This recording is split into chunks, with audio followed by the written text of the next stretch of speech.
say how impressed I am by seeing the number of you facing this incredible deluge outside.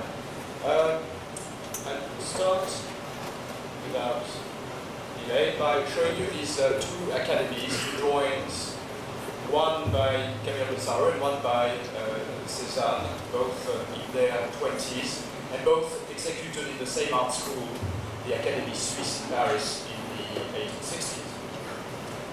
There was really nothing that predestined the two young men to meet, really, when you think that one of them was of Spanish, Portuguese, Jewish descent, having been born in the tropics in the West Indies, in St. Thomas in 1830, and the other one having been born in Aix-en-Provence, in the south of France, to the two from totally distinct social, ethnical, and national backgrounds. And the two of them happened to stumble across each other in a school, in a room, very much like the space where we are seated tonight at this very moment. I will just point out that the one to the left is stamped and is by Pissaro himself. The one to the right is by the young Cézanne. And in a sense, you already see, even though these are fairly representative of the kind of 19th century academic tradition that was fostered by the French art school system, then, even though these two drawings fall within what is expected of the program, then you can sense that both young men, both students, are not quite doing what is expected of them, and particularly not this one, you know, with just the twisted figure, the kind of almost excessive, bold exaggeration of the features, the simple fact that it is anatomically incorrect all throughout. Not to mention, of course, this man, this figure, which is perhaps more classical, more respectful of the tradition, but even then, there is then a sense of freedom, of lightness in it that is really not at all anything like what the teachers of these people, the Flandrins, the Géronds, the traditional academicians of France, would have done themselves or would have expected their best students to do.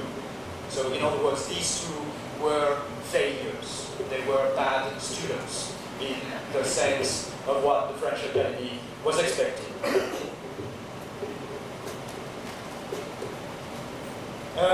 And failures, they were not only failures. As far as Cézanne was concerned, he was an outright scandal. He was a complete reject of the Academy. He never, among all the Impressionist generation, he never had a single painting. And he's one of the painters who falls within this category. Early on, as they were coming fresh out of the mold of the Academy, even though they were rejecting much of the programs of these academies, some of these artists, young, managed to get one or two paintings in the salons, no more than one or two. But Cézanne never had a single painting accepted in the salon. When you see paintings like this, you start to understand why. You know, it is so way beyond, way ahead of anything that was done at the time. You know, it's not even a matter of the subject matter, between murders, rapes, autopsies, but the sheer force, the vigorous handling of the paint, the way the whole surface is gooey and you know, oozing with paint to depict these pretty disgusting subject matters was simply beyond the understanding of any contemporary viewer at the time. So here is a real problem we have with dealing with the early Cézanne, and what I would like to do right away is to show you two paintings done almost at the same time, 1863 in fact, one by Cézanne, of course, the autopsy to the left, and one by Pissaro, who was 9 years older than Cézanne and who represented the landscape. He too had enormous problems to get into the salon. Can you hear me at the background? I'm wondering whether the sound is okay. He too had problems getting accepted at the salon. Nevertheless, he was making some effort to work within the data, within the givens of the system. And you have there a I won't say traditional landscape, but certainly a landscape that is not that far, that distant from what the Barbizon school was doing. So one could, as a viewer of the mid-19th century, at least recognize something, recognize some sort of a modern tradition, but nevertheless tradition that had already produced something. In the case of the left, there was nothing recognizable. And one of the biggest problems of art history, one of the biggest problems, I would say, in the analysis, in the understanding of modernism, has been traditionally to try to explain the bridge, the unity. How is it possible that the same person did picture A to your left and picture B to your right? What is the trunk in common between those two things? And basically we're facing here a pretty interesting problem, and one that's been kind of undermined, I would say, or evacuated, underplayed by various generations of scholars who simply could not see any point, and it's very tough indeed to try to see, the relationship between this lugubrious, bloody-eyed portrait to the right, which would, appear frightening to any child, and this great icon, the Saint Victoire, which was celebrated by every generation of modernist artists ever after. What is the common link? And the traditional take that started with Roger Fry in 1911 was to say, well, there is no common link. There are really three types, three Cézannes. And the three Cézannes have very, very little to do with each other. And so what are these three Cézannes? Well, they start with a painting like The Orgy, or like these murderous, rape-oriented, bloody, violent, sexual paintings. And we then have the Cézanne who all of a sudden discovers the truth as a revelation. And the revelation is propelled by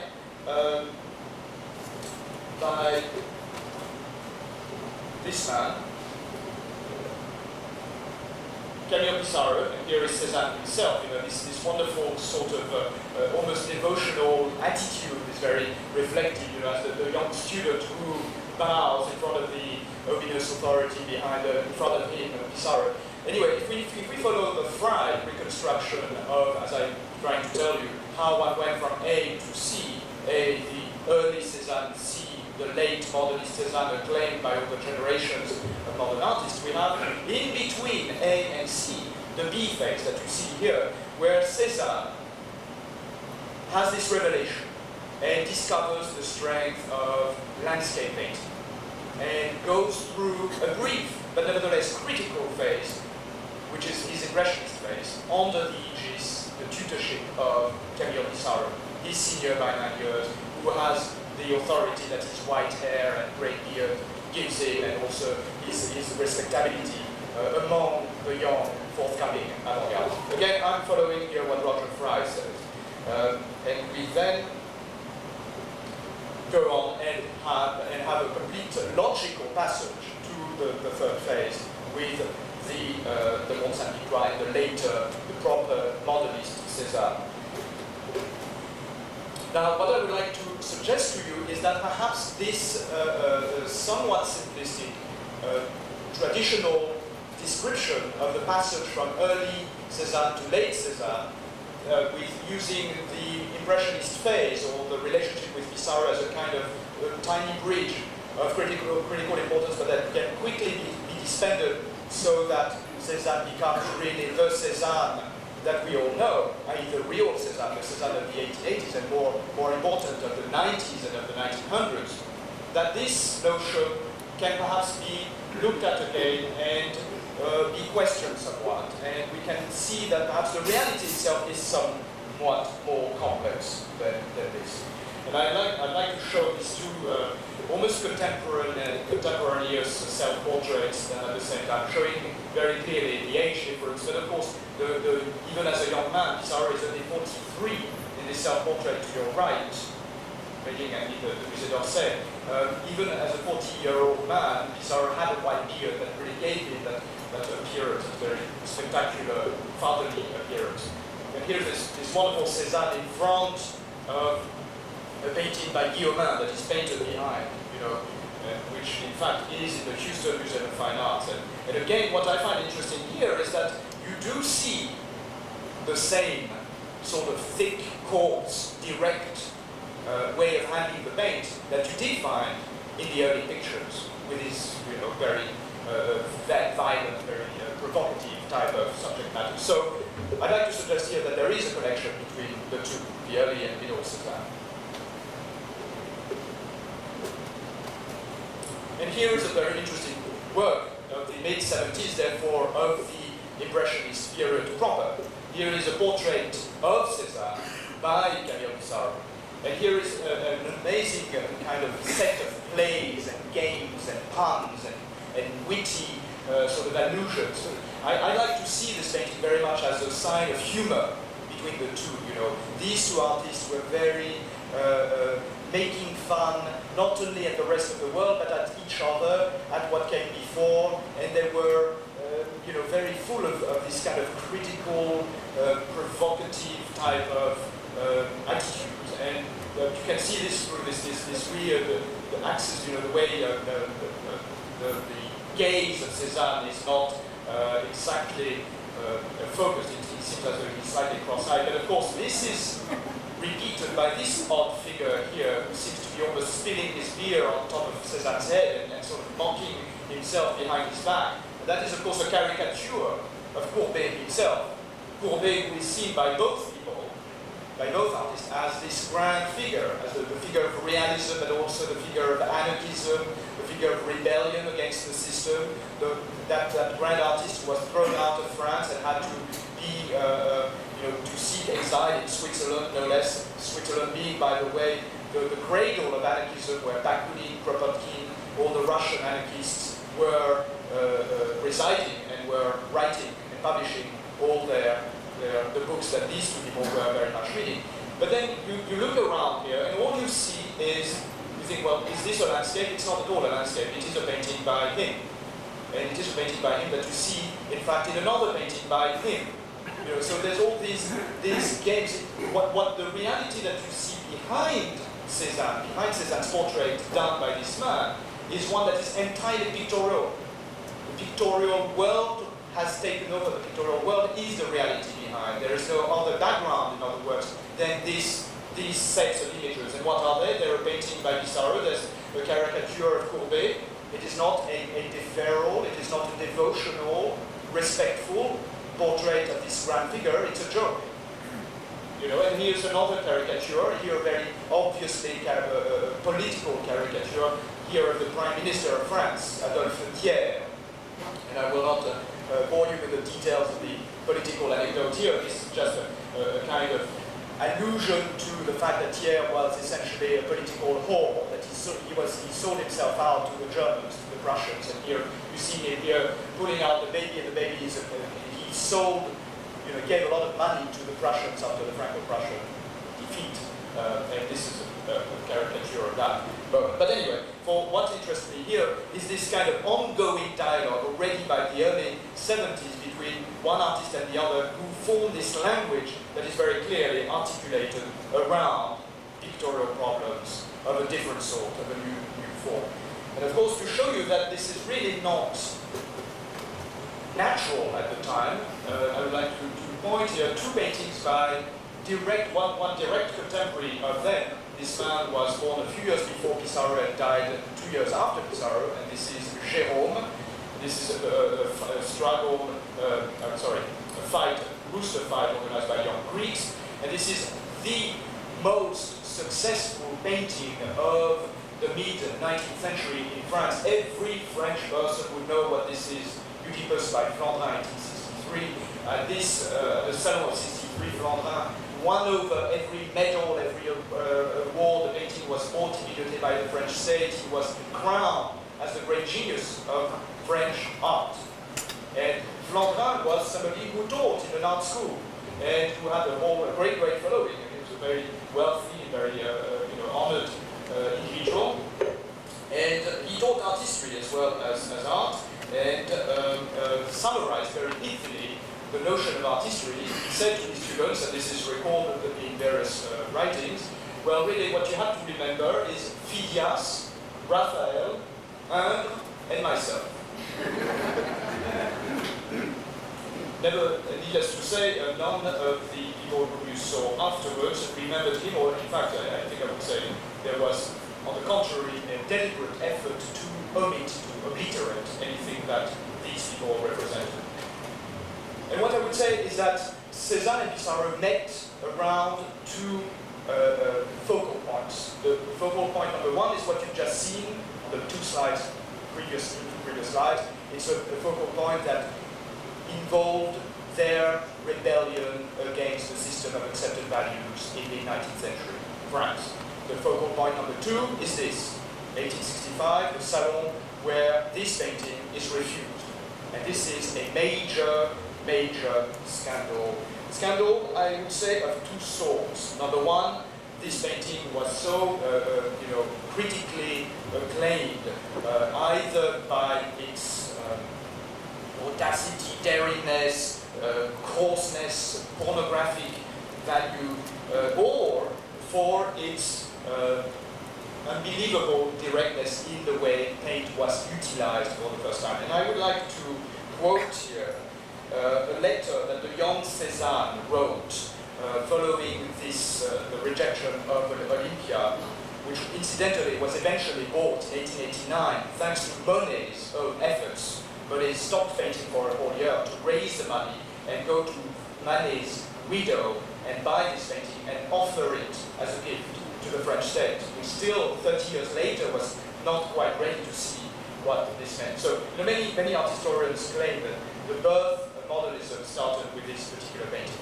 And that's what I mean by the meeting point of Cézanne and Pissaro is very much around this. Now, in 66, therefore, a few months later, Cézanne, with some unbelievable chutzpah, some unbelievable guts, writes to the Minister of Culture. And I have to read you the letter because it's unsummarizable and almost untranslatable, but I'll try anyway. He said, he wrote the first letter, we lost the first letter, so this is the second letter to the Minister of Finance. I have had the honor of writing to you recently about two paintings of mine that were rejected from the Salon. Since you have not yet found the time to answer my first letter, I feel that I ought to emphasize the motivations that prompted me to write to you again. Suffice it to say that I cannot accept the illegitimate judgment of colleagues, the Salon jury, of colleagues whom I have not entrusted with the task of grading my work.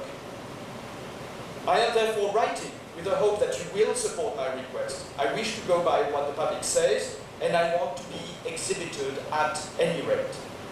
My wish does not seem to be unreasonable, and if you were to ask all the artists who are in my unfortunate position, you would be told that all of them despise the jurors, and that they want to participate in one way or another to the exhibition which ought to be open to every serious worker.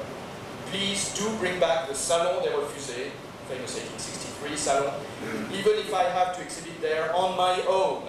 I eagerly want the public to know that I claim to have nothing more in common with the members of the jury than they claim to have with me. Respectfully yours, Paul Cézanne. Needless to say, Cézanne never received an answer to that letter either, and was never accepted in any form of Salon whatsoever. Now, what I mean by the fact that these two artists, found this platform, this crossroad where they met, was that after this, basically, after rejecting the Salon and its jurors and its system, what do you have? Well, you have to find people who are doing the same thing as what you're doing. And there was at the time no parallel system, no alternative system as the New York Studio School, for instance, that would be prepared to accept these artists. There was just nothing else that the Salon was either this or nothing. And I think this is one of the very forceful reasons why you have such a very strong and unprecedented unprecedented set of ties, working ties, between these two people. Here is one of the unique examples, and these paintings have never been reproduced in color virtually. and have never been shown together, which is an enormous shame. This is an 1870 landscape of Louveciennes by Camille Pissarro, and this is the same version by Paul Cézanne. Paul Cézanne borrowed this painting and did that copy of it, but a copy which is not a faithful, not a respectful copy, as you can tell from the colors itself.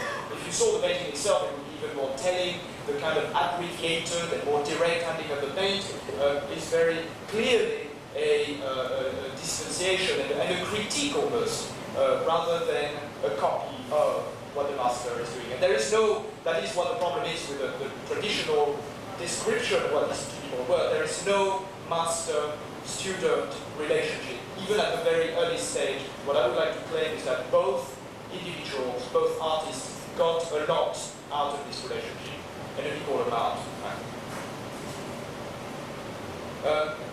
These two paintings, very strong as they are, seem to be always the kind of meeting point between those two artists. But in fact, earlier on, we know that they met in the 60s. I showed you an academy, and very, very soon, Cézanne expressed his unhesitant admiration for what the older Pissarro was doing. And he often mentions this painting, which is, as you know, at the Guggenheim Museum, as one of the most forceful paintings that the young Impressionists had ever done.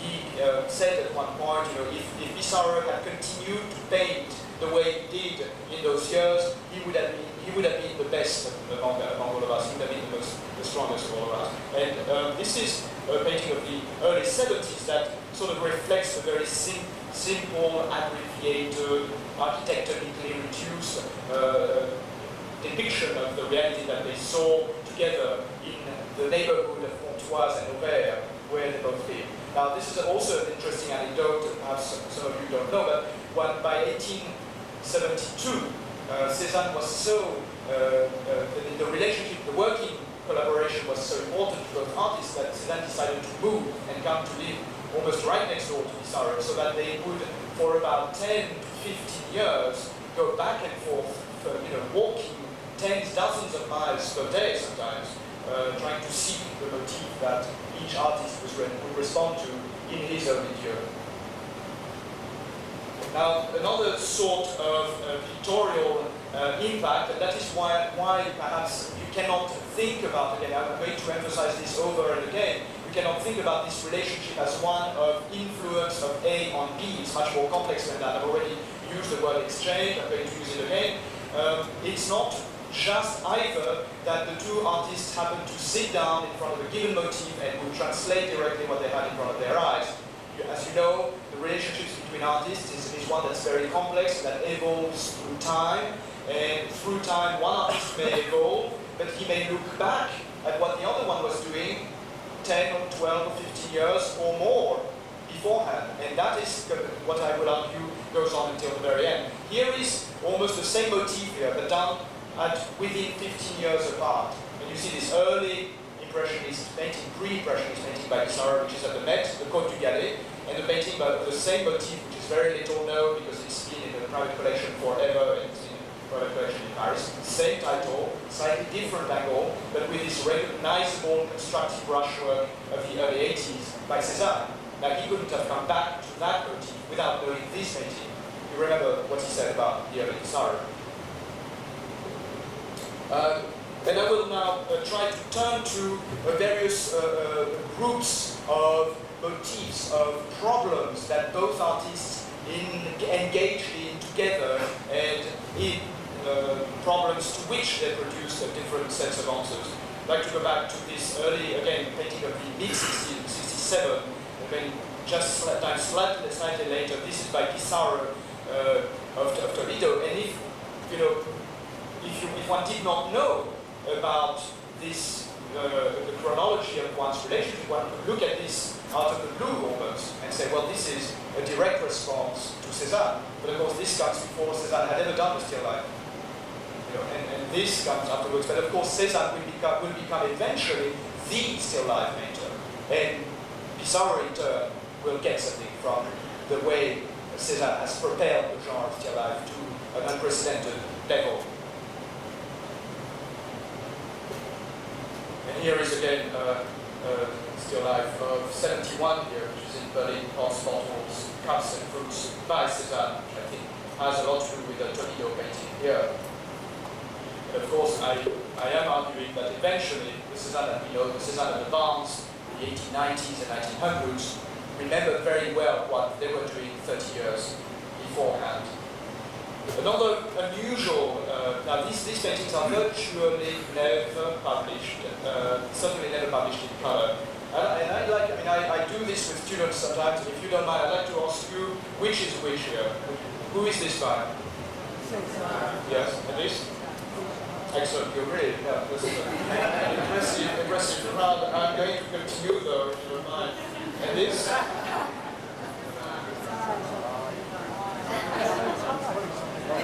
Yes, well, it is Pissaro. It is Pissaro. And this is a complete discovery. I discovered this painting very recently in a vault, in a bank vault in Switzerland. And I discovered it on the back of a painting which is very well known and is published. But the back, he painted on the back of a canvas. They decided that he didn't want to exhibit this painting. This is the back of a well-known landscape. And one never knew that there was something on the back. It's absolutely fascinating. And again, I saw some hesitation here. You're absolutely right. I do think that it speaks by itself. The relationship here between the two is absolutely obvious. Now, I don't know whether you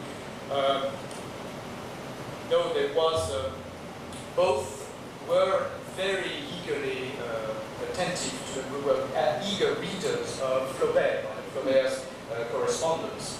And in an early letter to Louis Cholet, Flaubert describes the modernism in literature by using a floral metaphor. And he says, the difference between modernism and tradition is the same as between a rose and a wallflower. A rose needs heavy manicure, it's high maintenance, you need to cultivate it on and on, you need to prune it, to dress it nicely, it has to be set within a harmonious ensemble of all the flowers, whereas the wallflower grows anywhere, everywhere, you don't need to water it, it's just there, and it's so common, ordinary, vulgar, you know. And when you think about this, we know that they are read Flaubert very, very keenly.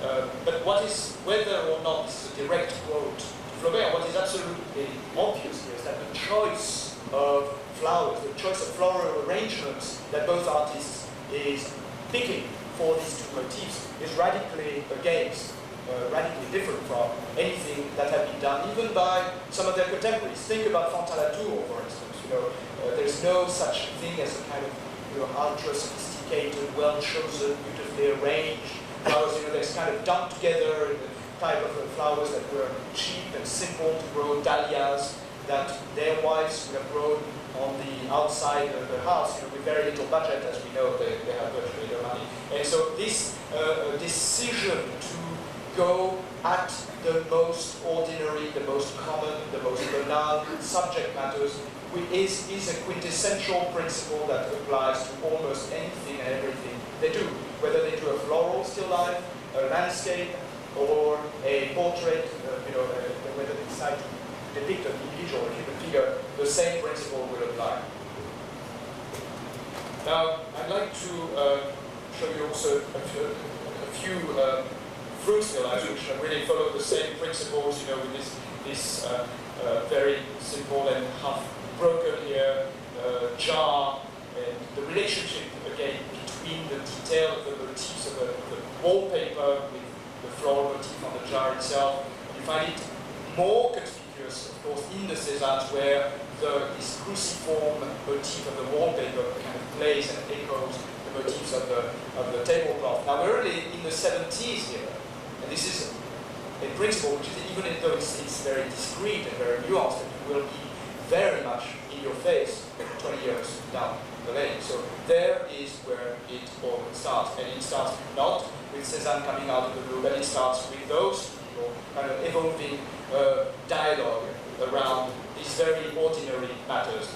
Ordinary but extraordinarily complex when you think about the detail. Here is the painting again by Cézanne, which is at Musée d'Orsay, and the references to Pissaro are, I would say, all over the place in including this painting again, the same painting that we saw in the portrait of Cézanne, the painting in the background.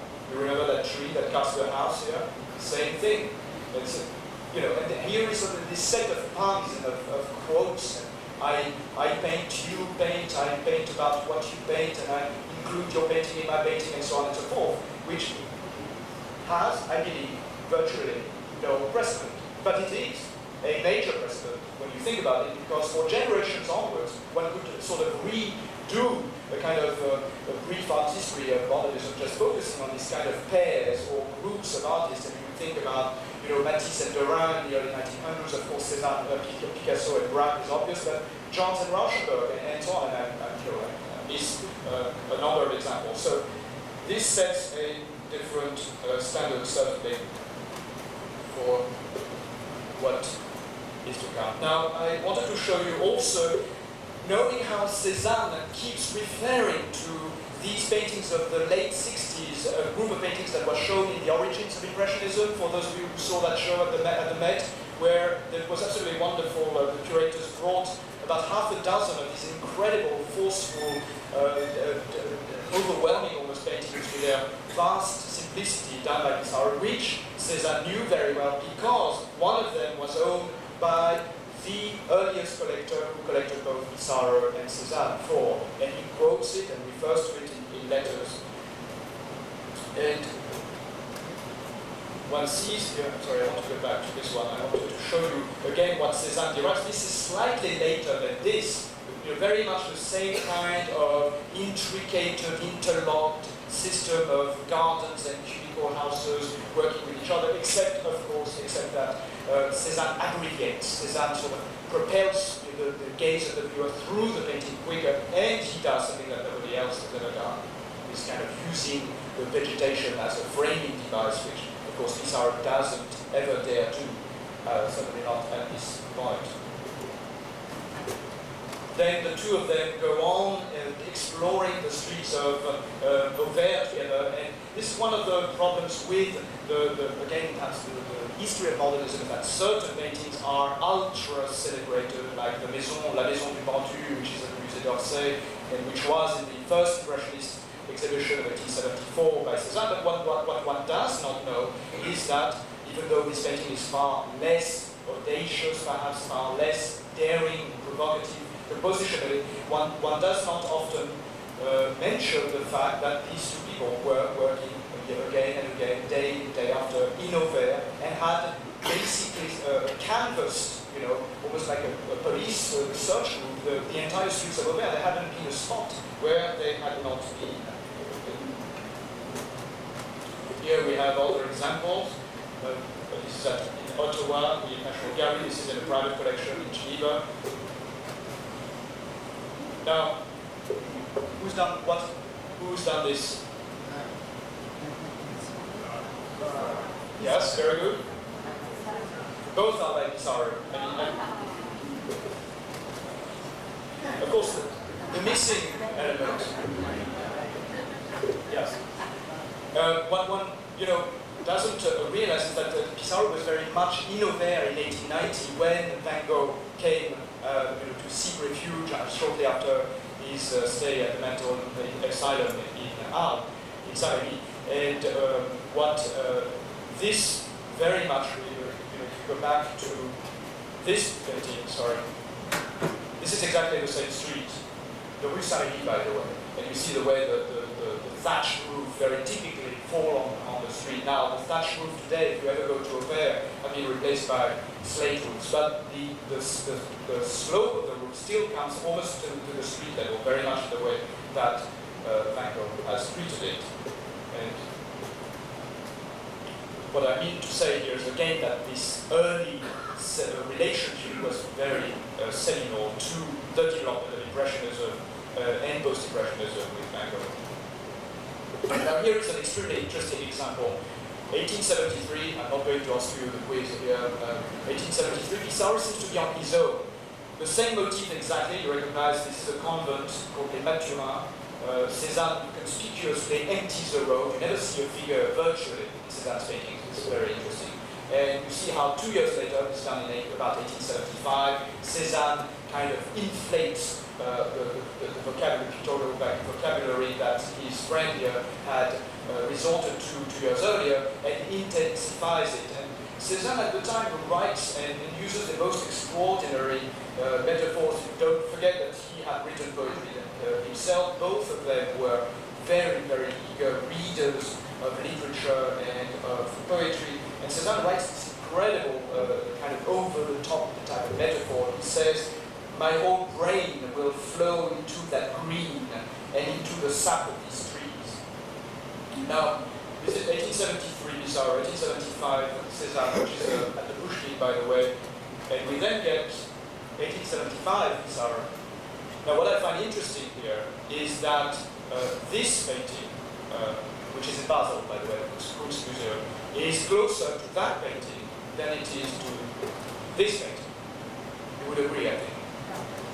And here is a very interesting, chain of reaction, whereby the Cézanne of 1875 is close. The Pissaro of 75 is closer to the Cézanne of 75 than to the Pissaro of 73.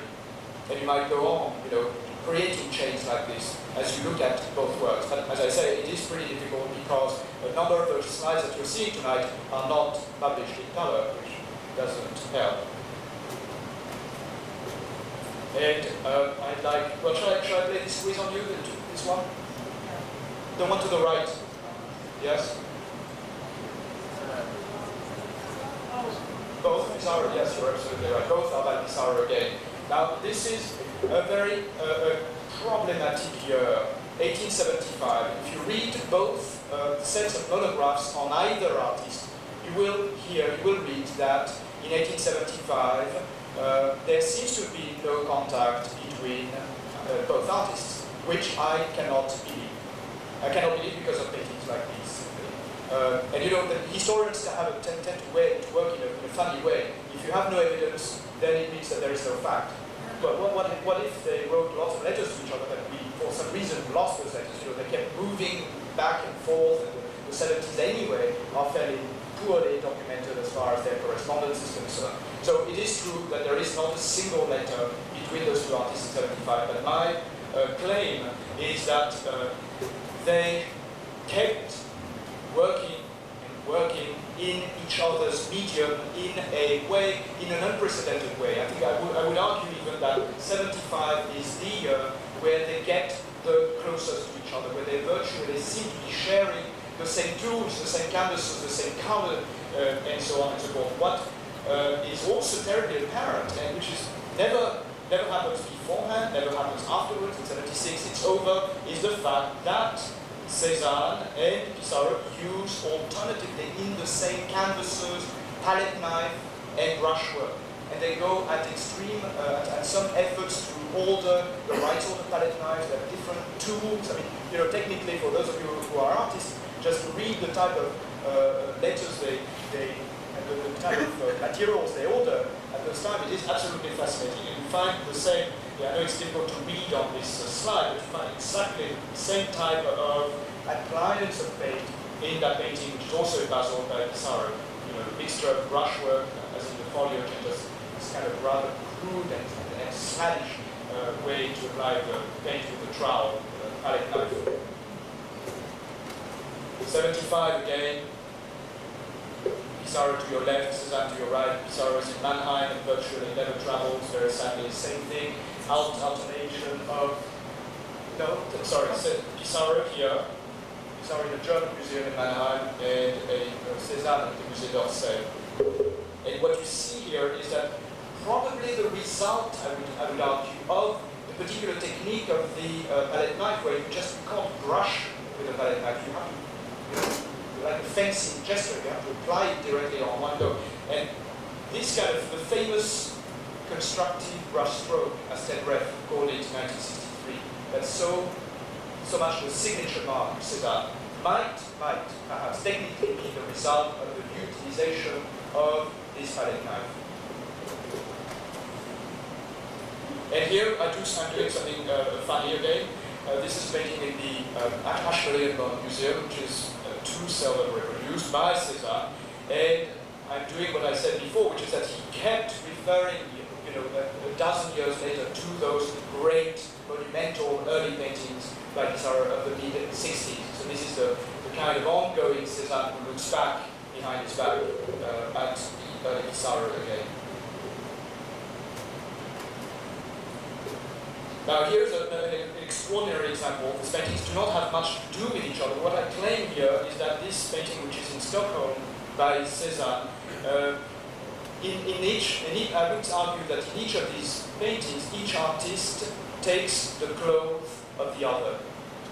Here's a painting which compositionally could be almost a replica of so many paintings that Pissaro produced in the 70s. And the palette is even almost borrowed from Pissaro. However, you all recognize that this kind of broken brushwork divided over is a very clear indication that we are in the early 80s with Cézanne, the radical moment in Cézanne. But even at this radical point where he's saying goodbye to Impressionism, he is still very clearly looking at Pissaro for various other devices. Same thing with this man here, who is doing his own usual subject matters, but borrowing completely the palette of Cézanne, with this typical vermilion opposed to these greens and this saturated, complex accumulation of colors. So this is all about subtlety and airiness and pastel colors. This is all about thick, intense, oversaturated colors, and one is playing the game of the other. Swapping techniques. Now, what one did not know is that even monumental paintings such as the Côte des Beuys, which is at the National Gallery of London and which all of you recognize as one of the icons of Impressionism of 1877, was also, as far as the subject matter is concerned, depicted, represented by Cézanne in a here very conspicuously different, already different form, different idiom, and you recognize something that will become a landmark in the landscapes of the South with these tall polar verticals that break the verticality of the plain. He does that over and over with the spine trees. Where here we are in Pontoise in 1877. This is the Côte des Beuys. Now, picture in a private collection in Florida, and for this reason we never see it next to its sister piece at the National Gallery of London. And what I will argue is that what happens in the late 70s is that the very, very close relationship, the very close collaboration that I've argued was so seminal in the development of modernism becomes more intermittent. As you know, Cézanne returns more and more frequently to his birthplace or to Mestac, where he starts painting this kind of paintings. Now we're in 1878, so only a few months after his last close interaction with Pissaro. And what he does is that he's exporting what he's collated, what he's gathered from this very deep and intense interaction. And same thing as far as Pissaro is concerned. And what happens then is that they both withdraw from each other and digest these very heavy lessons they have absorbed from each other.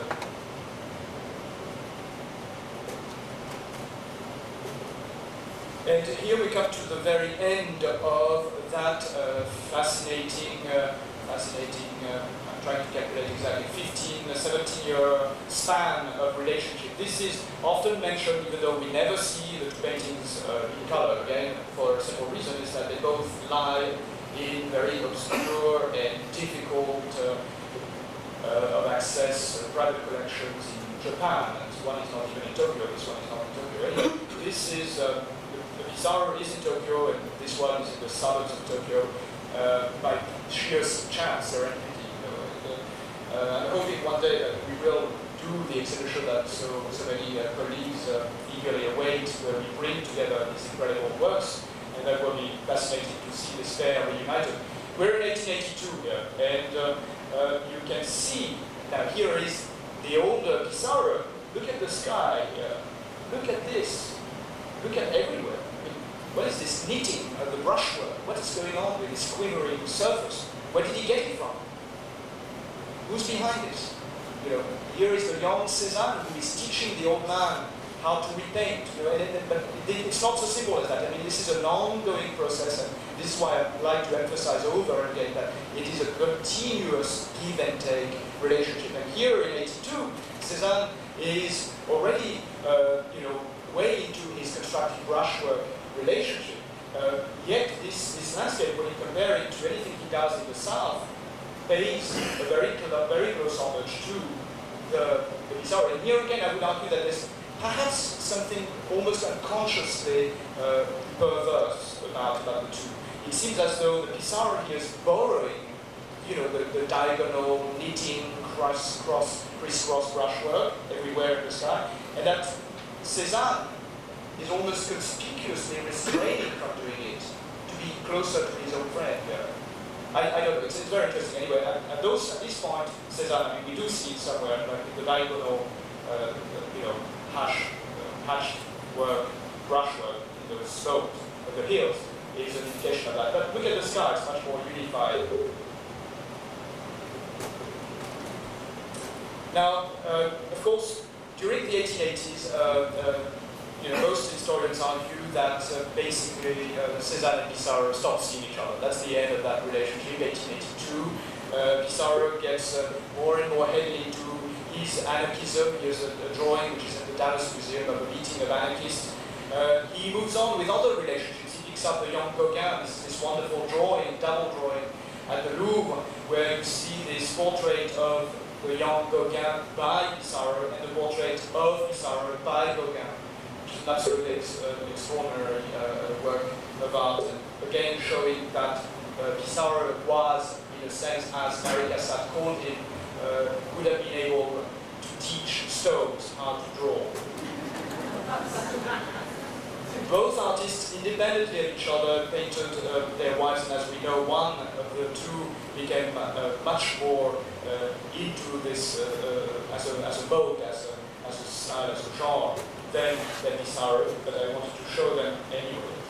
But in 1885, and I will argue that the usual chronology here is again wrong or false by lack of evidence, or almost lack of evidence. In 1885, we find these two things. And to me, that's something that is impossible to explain unless they had met, unless they again knew exactly what the other was doing. Now, Rauschenberg, usually, for instance, Jean Rauschenberg, who wrote the inescapable history of Impressionism and a monograph on both of these artists, claims that after 82 they did not see each other. However, there is a tiny kind of half sentence in a letter written by Pissaro in 1885, where he says to his son, who is in London, and by the way, Cézanne's left. That's it. And Cézanne's left from where? From home. Obviously Cézanne was around. And we know that in 1885, Cézanne came and looked and went to Medan, tried to see Zola, couldn't stay with the Zolas because they had their house full, had to go to a hotel, and maybe the hotel was too expensive and he decided to come to his old friend here. But that, again, is not documented, and so that's all we have. But this painting, which is in a private collection in Ohio, and by the way, there's a group of about 6 paintings with this constructive brushwork that sweeps across the canvas like that by Pissaro, each of them in private collections. None of them has ever been reproduced since 1939. And so we miss here an important link. Now, this painting was bought by the young Signac in 1881 or 1882. In 1881, 82, maybe a couple of, yes, I think, yes, it was just before the Signac and Pissaro met. Anyway, Pissaro met Signac, saw this painting, and started writing about it to his son, lavishing praise upon it, and saying how inspiriting and new and strong and forceful this painting was. Now, what I would like to suggest is that here we have Signac buying this painting by Cézanne, showing it to the Dean of Impressionism there, who starts doing this sort of thing. And then the Dean of Impressionism, a few months later, of course, having met Zola as well, starts doing this. And I'm sorry. And I wanted to show this. But now, we're not talking about constructive brushwork, but we're talking about divided brushwork, we're talking about neo-impressionism, about heavy-duty pointillism under the aegis of Pissarro and Cezanne. This is, of course, a different story altogether. But my point is that this may not have happened ever had Signac not bought the painting by Cézanne of the early mid-80s and showed it to Pissarro. Pissarro responding very quickly to this broken style, and eventually, very quickly as well, responding to what Pissarro was doing. Now, of course, after 1885, what happens? Well, they really do not see much of each other for the very simple reason that the old ex-war painter becomes more and more of a solitary, cultivates his solipsistic, lonesome myth and tries to stay away from anybody whom he knew before in any illustrate. He chooses and selects very carefully people like Bernard, who actually took this photograph of Cézanne in front of the great Beuys. But again, what sort of relationships did these now aging artists who are in their 60s, 70s and onwards, what do they have to do with each other? We know for a fact that 15 years of such a closely, intense relationship could not have possibly left them indifferent, could not have been forgotten from one day to the next. And so my point again is that there is the capital of memories that they have kept together was very much still there. We know, for instance, that in 1895, when Pissarro discovered the first great one-man show of Cézanne's work ever at the Bershad gallery, he went berserk. He was so impressed and wrote a whole long, several-page letter to his son reviewing it. It's a fabulous letter. It's kind of, it could have been published right away. A proper review of what the exhibition does. And he ends the letter saying, we're in 1895 then, Pissarro is 65 years of age. He says, to the son again, his son in London, we were terribly influenced by each other at that point, but what we did retain was the uncrushable, indissolvable essential thing, our own individual sensation, each of us. So we were influenced by each other, but yet we retained that very distinct and idiom language that is indissoluble, as Pissarro says.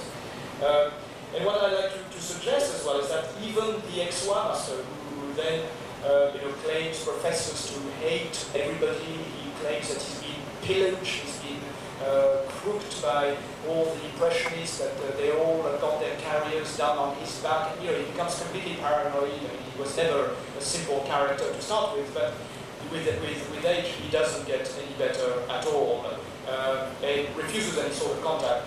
But there's a very mysterious small anecdote, which is that in Aix-en-Provence, I believe in 1904, there was a small, virtually the only homage that Aix-en-Provence, the town, the authority of the town, ever paid to Cézanne, because even after he died, they continued to ignore him royally.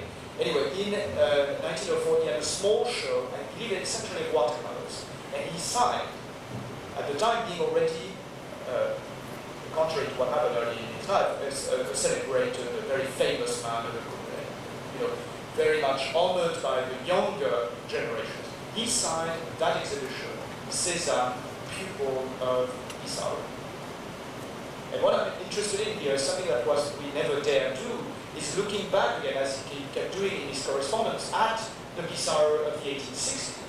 And one sees that perhaps it is not all that distant. Of course, nobody should claim that the great Beuys, are influenced by the Pissaro of the mid-60s. But what I am suggesting is that the capital of common, shared, deep, pictorial, that radical exchange I've explored with you a little bit tonight, retains its strength down to the very last months, the very last years of each artist's existence or their career. And here is another example of what I'm talking about. The kind of, what is absolutely fascinating with these great Beuys is the profound will to distance oneself from any kind of narrative. You cannot, I put it to you, you cannot explain to me what is going on in this picture. And I would say that the same thing is true with both artists from the very early days, except of course with the Baroque Cézanne of the early 60s, with those murders and rapes and so on. But I would say that, I would claim that even those are so over the top that narration is not an issue. And then the same is true of him, Pissaro, the painting that was just donated by Paul Mellon to the National Gallery recently, never reproduced in color either.